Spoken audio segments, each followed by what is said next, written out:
नमस्कार, आप देख रहे हैं आज तक। मैं हूं श्वेता सिंह।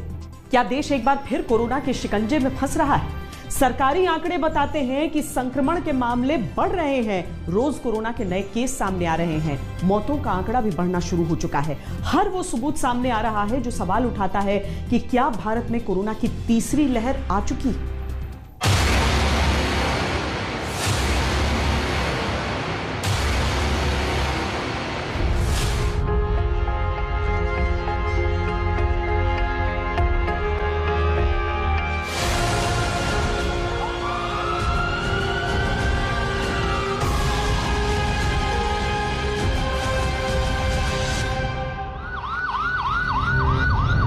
फिर बढ़ने लगा संक्रमण का आंकड़ा।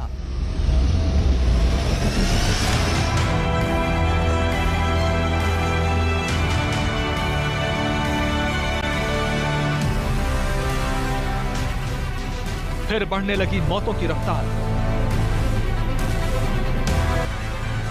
8 राज्यों में बढ़ी पॉजिटिविटी रेट। आईएमए ने सरकार को जारी किया अलर्ट। प्रधानमंत्री मोदी ने जताई चिंता। कोरोना वायरस के हर वेरिएंट पर भी नजर रखनी होगी, क्योंकि ये बिल्कुल बहुरूपिया है, बार बार अपने रंग रूप बदल देता है। स्वास्थ्य मंत्रालय का अल्टीमेटम, बोला इसको मौसम अपडेट न समझें।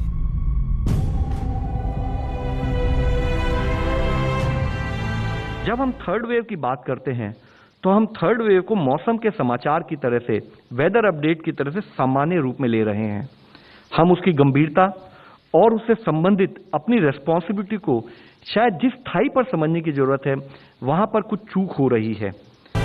मामला गंभीर है। क्या तीसरी लहर देश में पहुंच चुकी है?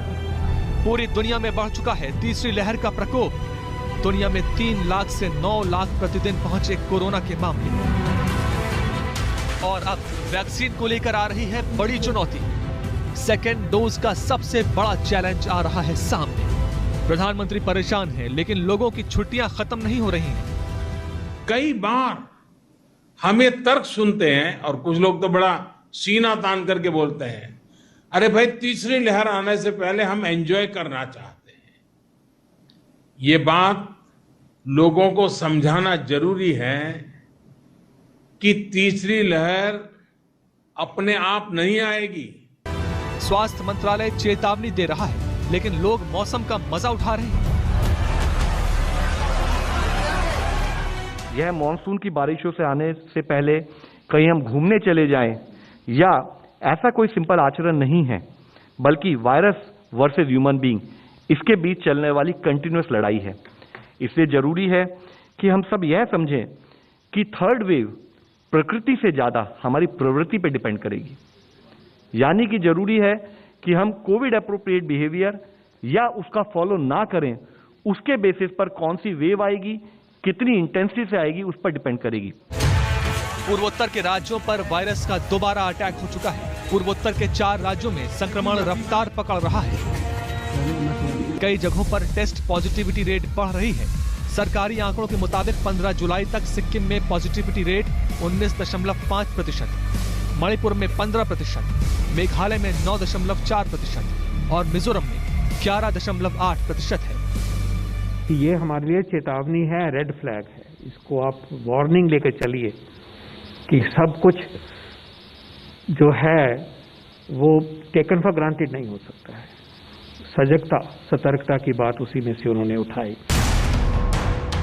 विश्व स्वास्थ्य संगठन के मुताबिक पॉजिटिविटी रेट अगर 10% से ज्यादा है तो ये माना जाता है कि संक्रमण नियंत्रण से बाहर हो चुका है।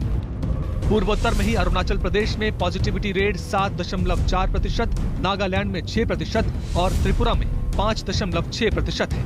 साथियों, वर्तमान परिस्थिति से हम सब भली भांति परिचित हैं। कोविड की दूसरी लहर के दौरान अलग अलग सरकारों द्वारा मिलकर जो सामूहिक प्रयास किए हैं और उसका परिणाम भी दिख रहा है।